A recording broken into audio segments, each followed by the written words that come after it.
Hola, buenas tardes. Bienvenidos a la clase de Lingüística General, de primero de Filología Hispánica. Hoy es nuestra última clase magistral, ¿vale? La última lección que os voy a dar.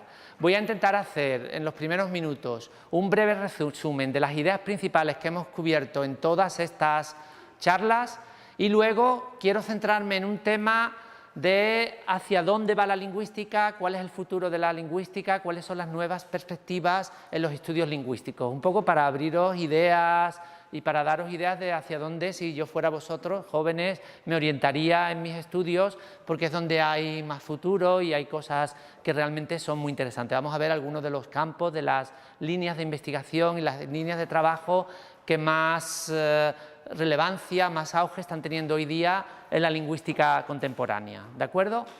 Bien, en esta clase, como todos sabéis, lo que hemos estudiado por ahora ha sido todo lo que constituyen los elementos centrales de lo que son los sistemas lingüísticos que los seres humanos usan para comunicarse, tanto de forma oral como de forma gestual, como sería el caso de las lenguas de signos.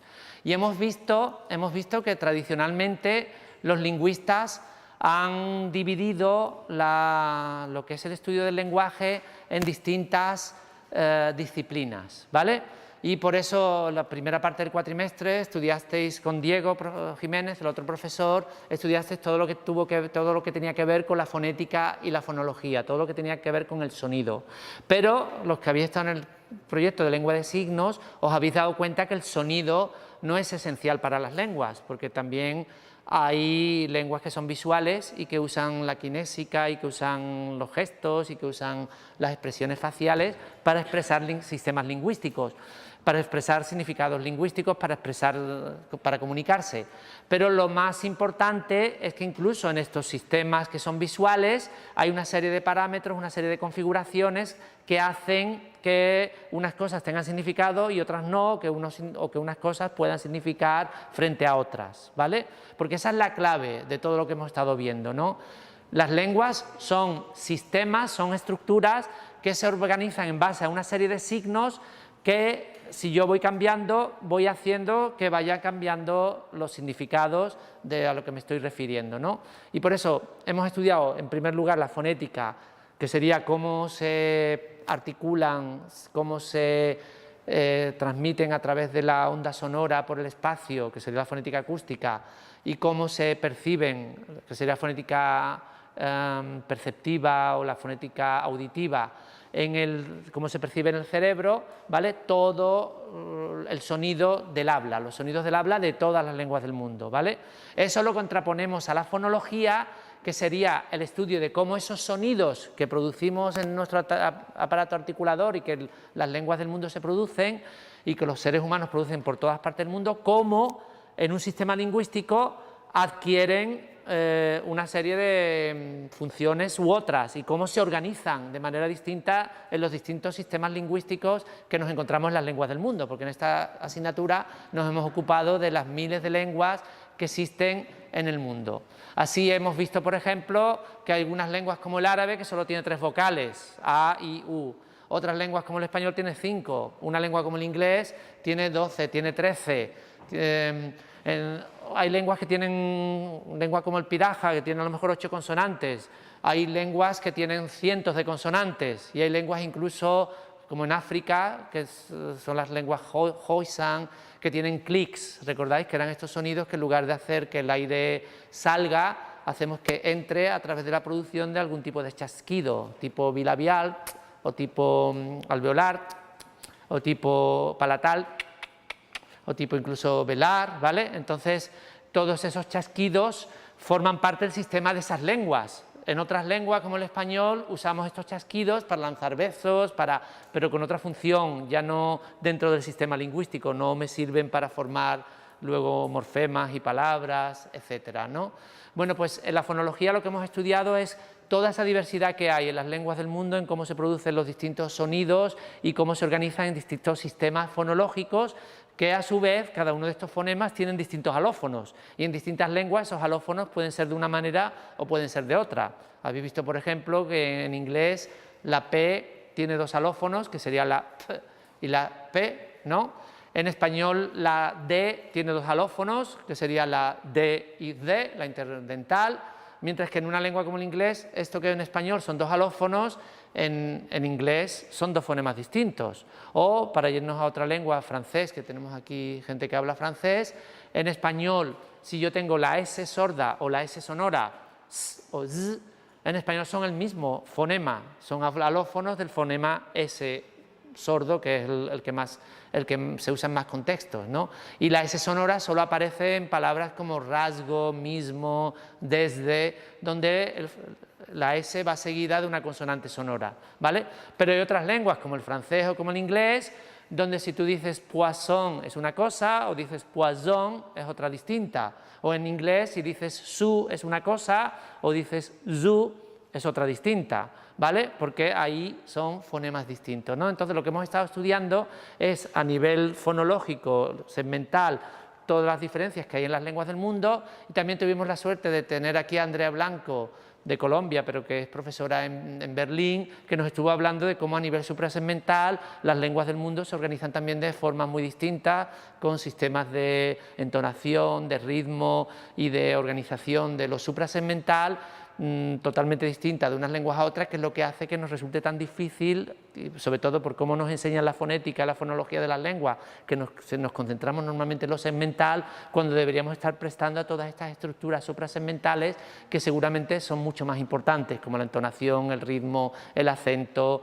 y todas estas cuestiones que nos interesan. También hemos visto que hay lenguas, por ejemplo, que son tonales, como la lengua china, frente a lenguas no tonales, y hemos visto toda esa gran diversidad que hay a nivel fonológico en las lenguas del mundo. Luego hemos pasado a todo lo que es la forma lingüística, morfología y sintaxis, o morfosintaxis si la queréis llamar así, que hemos estudiado cómo esos sonidos, esos fonemas, los agrupamos en sílabas y esas sílabas las combinamos para formar ya por fin algo que tiene un significado que va más allá de la forma de la palabra, que te va a una realidad. Y eso es lo que hemos llamado el morfema, que son la unidad mínima que tiene un significado. Y en la morfología hemos estudiado cómo combinamos los morfemas para formar palabras, y cómo en las distintas lenguas del mundo esto se hace de manera muy distinta. Y hemos visto tipos de lenguas según la morfología, desde las analíticas a las polisintéticas, pasando por las fusionantes y pasando por las lenguas como el turco, que son, ahí se me ha ido ahora mismo la palabra, aglutinantes. Muy bien, muchas gracias. Las lenguas aglutinantes, ¿vale? Hemos visto 4 tipos de lenguas según la morfología, ¿vale?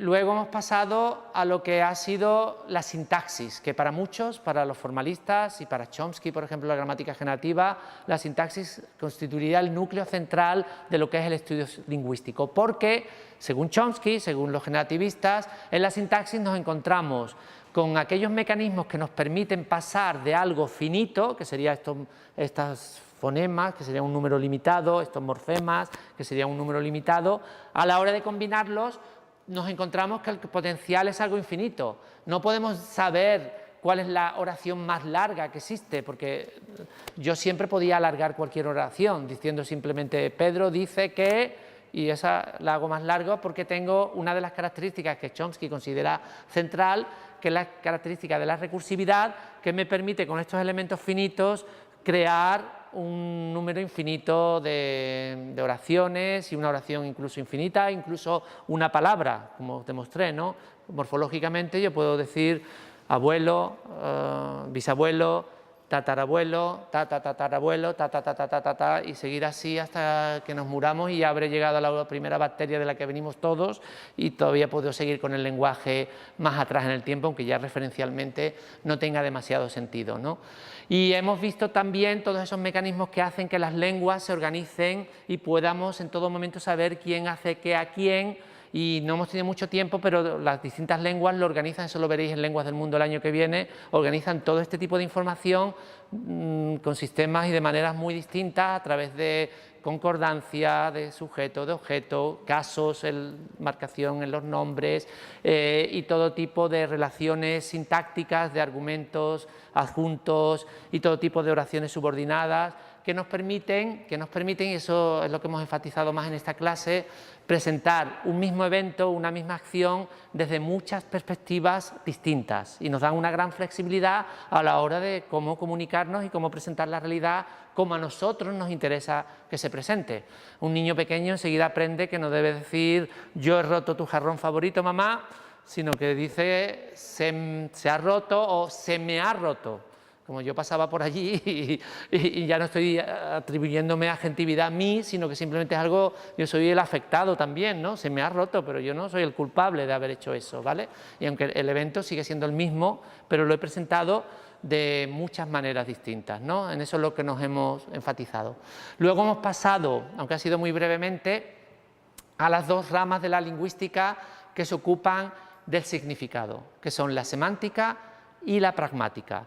En la semántica estudiamos el significado tal como aparece en el código de la lengua, sobre el que no podemos tener control. Yo no puedo decir mesa, ni puedo decir apuntando una silla, ni puedo decir silla apuntando una mesa. La lengua me obliga a que esta es mesa y eso es silla, si queremos respetar el código de la lengua. Siempre puedo jugar, ¿no? y inventarme nuevas palabras o intentar cambiar la realidad, pero tengo que darte a conocer que estoy jugando, ¿vale? Para que la comunicación pueda funcionar. En semántica tengo todos aquellos aspectos del significado que no dependen del código lingüístico, no dependen del contexto, ¿vale? Y en las pragmáticas tengo todos aquellos aspectos del significado que dependen del hablante, del oyente y del contexto de la comunicación, sobre los que hablante y oyente sí tienen elección, ¿no? Si yo digo el edificio está en llamas, vosotros como oyente podéis interpretar que es este edificio y saldríais corriendo, o el de allí enfrente, y nos quedaremos aquí tan tranquilos pues viendo el espectáculo, ¿vale? Entonces, la pragmática, con lo que estoy jugando, es con todos aquellos aspectos del significado que dependen del contexto, dependen también de las emociones, dependen de cómo el oyente interpreta y tiene que hacer una serie de inferencias y tiene que tener en cuenta una serie de presuposiciones y tiene que tener en cuenta, también tenemos que tener en cuenta que normalmente toda la conversación se rige por una serie de principios, ¿no? El oyente asume que yo estoy diciendo normalmente la verdad y que digo toda la verdad y que lo que digo es relevante a lo que se está hablando, porque si no, no tiene sentido, y además que intento comunicarme de una manera ordenada y breve, sin demasiadas florituras y demás, para ir al grano en la comunicación, ¿no? Y eso es lo que permite que nos podamos comunicar y que normalmente tengamos éxito cuando yo digo una cosa y la persona interpreta, aunque sea muy indirecto lo que estoy intentando decirle, porque es capaz de hacer todas esas inferencias y todas esas suposiciones que le permiten el conocimiento mutuo del mundo. Pero también, por otro lado, si tenemos barreras culturales o barreras de otro tipo, es posible que haya malentendidos y que haya choques interculturales, ¿no? Porque lo que yo he dicho ha sido interpretado de una manera diferente, ¿vale? Pues todo eso lo hemos visto y hemos hecho ejercicio en cada uno de los niveles, y ha sido lo que ha sido el núcleo de nuestra asignatura. El otro día hablamos un poco de lo que era ya la lingüística externa y cómo la lingüística, los sistemas lingüísticos en realidad se caracterizan por la enorme variabilidad, la enorme variedad que nos encontramos en el tiempo, y eso es lo que me da la lingüística histórica, y cómo si vamos atrás es posible que todas las lenguas orales vengan de una primera lengua y de esa han derivado todas. Lo que pasa es que en los cientos de miles de años, bueno, los 150.000 años o 100.000 años que llevamos como especie humana, las lenguas han evolucionado tanto que nos es imposible rastrear ese origen único que puede ser que todas las lenguas. A lo máximo que hemos llegado es a los últimos 5 o 6.000 años, donde hemos rastreado y sí hemos encontrado y hemos podido reconstruir, gracias a la lingüística histórica, el indoeuropeo, y sabiendo que hay indoeuropeo, porque eso lo hemos sabido porque las lenguas romances nos llevan al latín. El latín hemos visto que está emparentado con el griego, que está emparentado con el protogermánico, que está emparentado con el protoeslavo, que está emparentado con el sánscrito y con muchas lenguas de la India. Hemos podido llegar al indoeuropeo y asumimos que en otras familias, en otros lugares del mundo, ha pasado exactamente lo mismo, que unas lenguas han ido cambiando con el tiempo y han dado origen a otras muchas lenguas, y que si hacemos grandes macrofamilias es posible que encontremos grandes áreas lingüísticas, ¿vale?, donde aunque también tenemos lenguas aisladas que no sabemos realmente, como el vasco euskera, que no sabemos con qué otras lenguas emparentarlas, ¿vale? También hemos visto que hay diversidad geográfica, que hay diversidad lingüística tipológica, es decir, que hay distintos tipos de lenguas, lenguas tonales o lenguas que tienen el núcleo al final, como sería una lengua como el euskera, ¿no?, que pone todo lo que es núcleo al final. El español pone el núcleo al principio en todo tipo de construcciones, no solo en oración, sino en síntagma nominal, en síntagma preposicional, en todo tipo, síntagma adjetival, en todo tipo de estructuras lingüísticas, ¿no? También hemos visto que esa diversidad lingüística que se da en el tiempo y que se da en el espacio y que me da distintas áreas geográficas, también se da en una misma lengua. En cuanto haya una lengua que tenga un número así respetable de hablantes, lo primero que te encuentras es también variedad. Y variedad entre cómo hablan los mayores y cómo hablan los más jóvenes, variedad entre cómo hablan los de un sitio y los del sitio de al lado, lo que llamamos tradicionalmente dialectos. Hay variedad también que tiene que ver con la clase social, si eres, has tenido más años de educación o menos, si eres de una clase social o eres de otra, si eres un hombre o eres una mujer, si eres de a lo mejor de una raza, una etnia diferente, que traías otra lengua y te has integrado en esta nueva sociedad, también se te plantea el hecho de que tu forma de hablar es diferente, ¿no? Y lo que hemos concluido todos es que es enormemente estúpido mantener prejuicios con respecto a los demás por cómo hablan o por cómo se comunican con su propia lengua, ¿no? Porque no tenemos ninguna razón para sentirnos superior a nadie, ¿vale? Por mucha educación, por muy bien que consideremos que hablamos nuestra lengua, todo el mundo, su lengua nativa, su lengua materna, le permite hacer las cosas básicas que a ti te permite hacer tu propia... Y sí, siempre es bueno haber leído más, tener más vocabulario, ser capaz de expresarte mejor, en cierto sentido, tener un ámbito, rango de conversación mucho mayor, porque puedas hablar de muchos más temas, etcétera.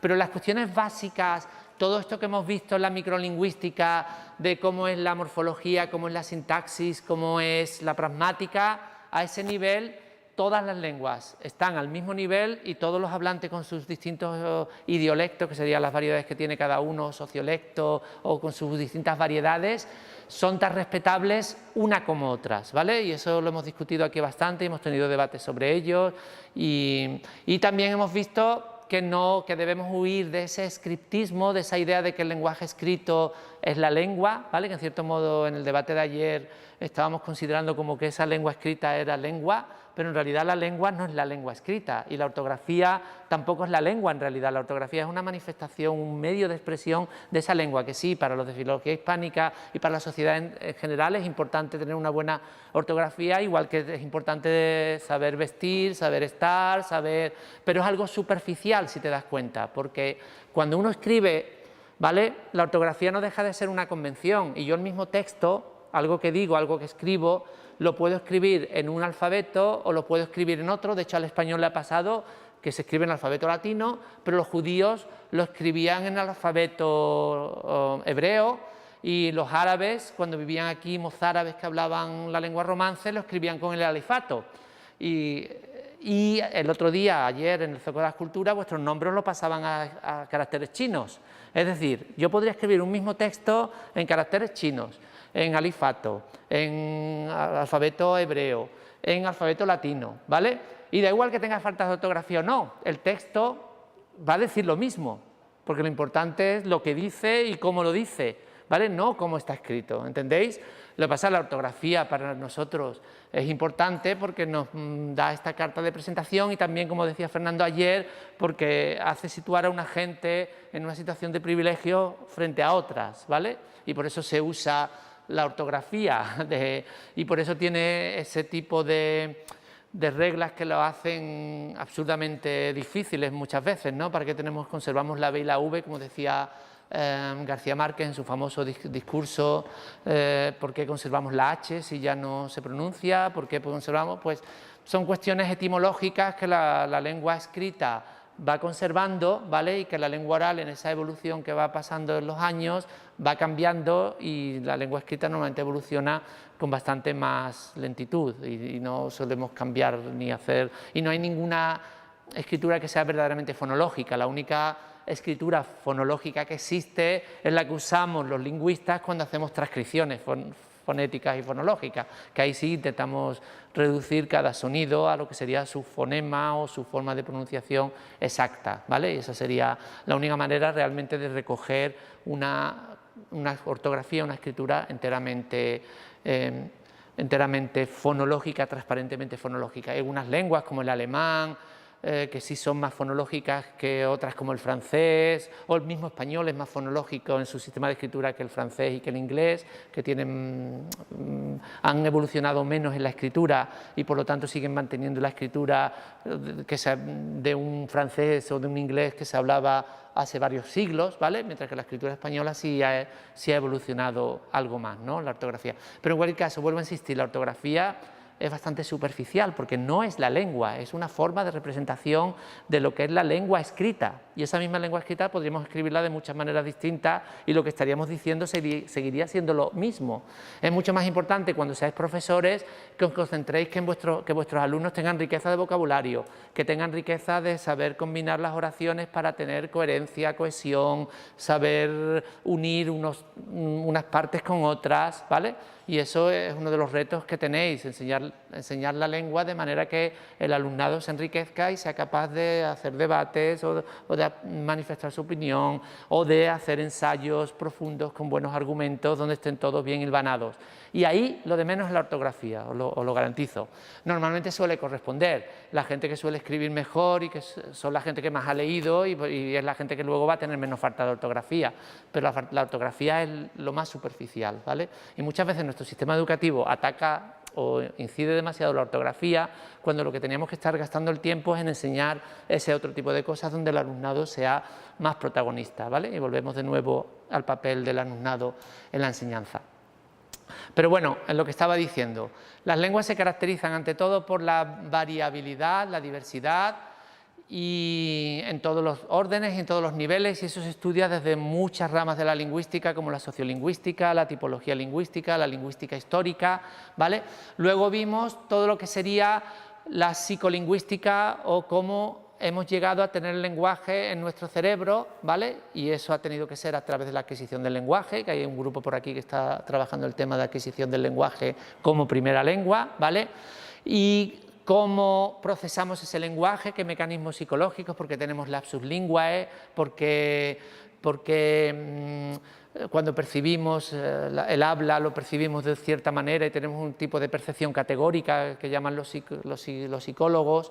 Todo eso lo estudia la psicolingüística, y también la psicolingüística, una de sus ramas, lo que llamamos neurolingüística, que es cómo se relaciona ese lenguaje con el cerebro, de la cual realmente sabemos muy poco, porque del cerebro, aunque llevamos ya varias décadas que se llaman la década del estudio del cerebro, realmente es mucho más lo que desconocemos que lo que conocemos.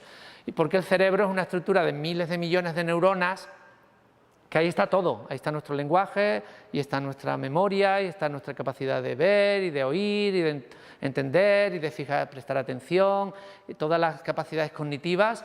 Y, por supuesto, una de las herramientas principales de nuestro cerebro es el lenguaje, y todos lo sabéis, los que habéis estudiado el proyecto de lengua de signos, o cualquiera que veáis cualquier enfermedad, trastorno del lenguaje, del desarrollo que haga que los niños no puedan aprender un lenguaje o no puedan desarrollar su lengua, pues van a tener muchos problemas desarrollándose como seres humanos, porque es nuestra principal herramienta para entender el mundo, para socializar y para ser capaces de resolver los problemas que tenemos que resolver en el día a día, ¿vale? Y todo eso es una rama fascinante que no hemos tenido, desgraciadamente. Creo que, no sé si tendréis alguna asignatura más que tenga quizás lingüística aplicada, podáis trabajar un poquito si os interesa el tema y meteros en profundidad en alguno de estos aspectos, ¿vale? Luego también hemos visto lo que es la lingüística aplicada, y ahí es donde me quería centrar un poquito más hoy. En lingüística aplicada vimos lo que es enseñanza de lenguas, segundas lenguas, que es el origen de la lingüística aplicada. También hemos visto que podéis enseñar lenguas como primera lengua, es lo que la mayoría de la gente de hispánica sacáis vuestras oposiciones para profesores de secundaria y os vais a dedicar toda vuestra vida a enseñar, y eso es lingüística aplicada, ¿vale? Es aplicar lo que sabéis de lingüística a la enseñanza. En el caso de la L2 a estudiantes extranjeros, para eso tendríais que hacer el máster más L o cursos de formación de profesores de español como lengua extranjera, o vais a ser profesores aquí para los propios estudiantes españoles, los cuales ya saben español, pero tienen que aprender todo lo que tiene que ver con las variedades cultivadas del español, ¿no? Todo lo que tiene que ver con la literatura, con los textos de distinto tipo, con todo cómo se organiza y cómo se analiza todo ese mundo. ¿Cuántos años lleváis estudiando lengua española? Pues desde primaria, ¿no? Y todavía os falta mucho que aprender de lengua española a todos. A mí también me falta mucho que aprender de lengua española. De hecho, y esto es, mirad, esto es lo que más importante que os quiero transmitir cara al futuro. Incluso los lingüistas no sabemos gran cosa de la lengua española, ni la Real Academia sabe gran cosa de la lengua española, es decir, que hay mucho más por saber y explorar que realmente lo que conocemos. ¿Y por qué es eso? Yo voy a intentar explicar por qué, y ahí es donde entramos en todos los ámbitos estos emergentes de la lingüística y demás. Porque por demasiado tiempo nos hemos concentrado fundamentalmente en todos los aspectos que tienen que ver con la lengua, pero que están determinados por el lenguaje escrito.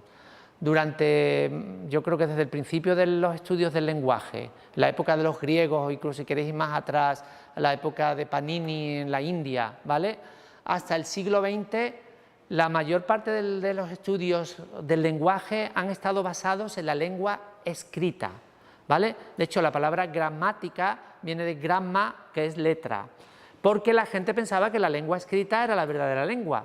Y todavía hay mucha gente que sigue pensando que la lengua escrita es la verdadera lengua, ¿vale? Y que las gramáticas, hasta que no surgen gramáticas de la lengua escrita y demás, realmente no hay estudio de la lengua.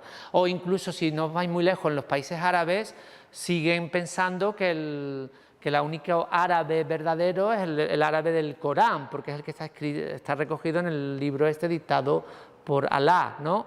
Y consideran que el árabe, el jarilla, el darilla, este que se habla en Marruecos, o las distintas variedades que se hablan en Egipto, en Siria, en Irak, en todo Jordania, en los demás países árabes, que son casi ya lenguas independientes, diferentes, porque han cambiado mucho, ¿vale? Están en algo muy parecido a lo que sería la situación de las lenguas vulgares, cuando el latín empezó a disgregarse en distintas lenguas, pero siguen sin reconocer que las verdaderas lenguas son lo que habla la gente y no esa lengua del Corán, ¿vale?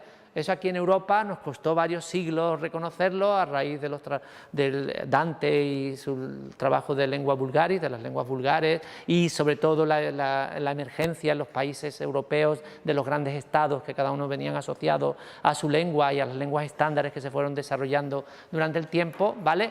Pero aún así, ¿vale? Estas lenguas estándares han estado también asociadas a esta idea de que es la lengua escrita la predominante. Y la propia lingüística, si la lingüística que hemos estudiado aquí, lo que habéis estudiado en fonología, etcétera, también ha estado, en cierto modo, con prejuicio, basado en la idea de que es el fonema la unidad básica, ¿no? Pero en realidad, en lo que es la comunicación humana a través del lenguaje, hay mucho más que va más allá de lo que es el segmento. Y ahí entraría todo, que yo creo que es el gran ámbito que nos falta por llegar a profundizar, todo aquello que, sabéis, hemos hablado del lenguaje verbal y de comunicación no verbal, ¿vale? Y lo hemos visto como cosas independientes, separadas, ¿vale? El que nos ha interesado es el lenguaje verbal, y como lingüistas hemos estudiado el lenguaje verbal, y hemos dejado todo lo que es la comunicación no verbal aparte.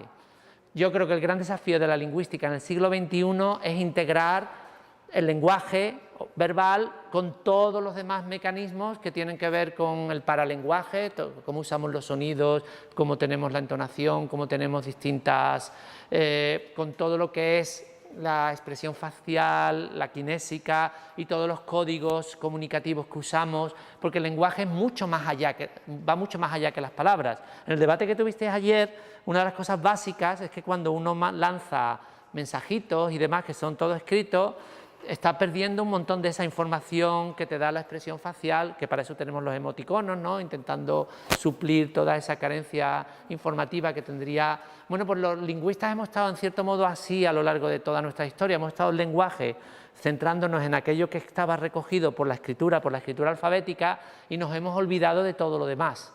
Y ese todo lo demás es lo que tenemos que intentar integrar. Tenemos que intentar integrar lo que se conoce como proxémica. Habéis oído hablar de ello, es todo lo que tiene que ver con las distancias, y hay distintas culturas, las distancias juegan un papel distinto en la comunicación, ¿vale? Por ejemplo, nosotros tendemos a tener una distancia personal más cercana que, sin ir más lejos, los franceses, o que los norteamericanos, o que los chinos, ¿vale? Y supongo que las personas chinas que están aquí en España a veces se sienten intimidadas por cómo los españoles se aproximan más de la cuenta de lo que ellos se sentirían a gusto, ¿no? Luego estaría también todo el tema de lo que se conoce como la cronémica, todo lo que tiene que ver con el tiempo. Hay distintos tipos de sociedades según cómo gestionan el tiempo y cómo funcionan temporalmente, ¿no? Sociedades que están más preocupadas en ser puntuales, en que el tiempo es oro, y hay otras sociedades donde el tiempo, por cierto, como me estoy quedando, me quedan 5 minutos todavía, hay sociedades donde la gente llega tarde y no pasa nada, ¿vale? Y otras sociedades donde el tiempo está totalmente marcado y no puedes salirte de él en cierto modo, ¿no? Luego tenemos todo lo que llamamos la kinésica. ¿Habéis oído hablar de la kinésica? Todos los gestos que acompañan al habla, ¿vale? Eso está muy infraestudiado, no ha sido estudiado apenas, pero hay gente como David McNeil en la Universidad de Chicago y otros grandes psicolingüistas y también lingüistas que se han estado preocupando de ver cómo los gestos que acompañan al habla son básicos en todo lo que es la organización y en todo lo que expresamos. De hecho, yo os puedo decir que si yo ahora mismo digo, venga, tenemos que ir por ahí, hacia la derecha, vosotros no vais a la derecha, vais a ir a la izquierda, ¿verdad? Porque vais a saber que lo que yo quiero decir es mi gesto y no mi palabra, ¿vale? Sí, Fernando. Cuando estuve en el espacio, en una conferencia de marketing, la profesora que nos explicó en esa conferencia dijo que teníamos que atender mucho a tres factores, que era la kinestesia, el canal auditivo y el canal visual, porque no todas las personas aprenden de una misma forma. Sí, eso tiene que ver con lo que es las inteligencias múltiples, y hay gente que es más kinestésica, gente que es más visual, gente que es más auditiva, ¿vale? Y cuando seáis docentes, eso sin duda lo que tenéis que tener en cuenta. Pero una cosa básica, eso de las inteligencias múltiples, y es lo que estoy intentando decir aquí, es que todas están funcionando al mismo tiempo. Es decir, que en el lenguaje no solo es lo oral que me está llegando y las palabras, sino que es lo visual que me está llegando a través de lo que percibo, de lo que la cara que me está poniendo, y ahí entra la pragmática, y si me está diciendo que sí, pero me está diciendo con una cara que es de no, yo interpreto no interpreto sí, ¿vale? Y tenemos todo lo que tiene que ver con los movimientos de las manos y la expresividad, y todos esos elementos forman un conjunto que hace que en distintas culturas se usan de manera distinta y nos pueden llevar a lo que serían a muchos problemas interculturales por no tener en cuenta todos estos códigos que están funcionando simultáneamente. Está también todo el tema de la olfática, ¿no? O sea que nuestra comunicación es multisensorial, ¿vale? Es oral, auditiva, sí, ese es el canal principal para los oyentes, pero es visual, ¿vale? Es también la háptica, que se llama, no sé si en español es haptics en inglés, todo lo que tiene que ver con el contacto, ¿vale? Nosotros aquí en España somos una cultura de mucho contacto, estamos tocando constantemente al otro, acercándonos. En otras culturas, si te tocan, están invadiendo tu espacio, y eso te puede llevar a serios problemas de comunicación y conflictos, ¿vale? Entonces, todos esos elementos, todos esos canales y cómo se integran y cómo podríamos describirlos es, en mi opinión, uno de los grandes retos de la lingüística del siglo XXI. Y a vosotros que estáis iniciándoos en este mundo de la lingüística, os animo a que lo exploréis y le saquéis partido tanto a lo que os dediquéis, ¿no? A la docencia, a la investigación o a cualquier otro. Y luego, por supuesto, hay un montón de ámbitos de la lingüística aplicada que espero que toméis esa asignatura que tenemos en tercero, que ahí veréis la lingüística computacional, la lingüística forense que hemos hablado antes, la lingüística clínica, todo lo que es la documentación y revitalización lingüística, que estamos con el proyecto este de revitalización de lenguas que están en peligro. O sea que espero haber conseguido en este cuatrimestre, junto con Diego, que os dio la primera parte, que os haya despertado ese interés, ese gusanillo, esa motivación por querer seguir aprendiendo lingüística, En esta carrera de hispánica tenéis muchas asignaturas de lingüística, así que pues, sacad el máximo partido de lingüística hispánica, la mayoría, pero también de lingüística de nosotros. Tenéis lenguas del mundo el año que viene, tenéis lingüística aplicada en tercero, una optativa, y temas de lingüística general en cuarto. Luego tenéis todo lo que es historia de la lengua, dialectología, asignaturas de gramática española y también tenéis cosas de pragmática, así que os animo a que aprendáis todo lo que podáis estos años, porque vais a ver que os va a servir para resolver muchos problemas y plantearos muchos retos y muchos proyectos en el futuro a lo largo de toda vuestra vida. Y nada, muchas gracias por vuestra atención y vuestro interés todo este cuatrimestre.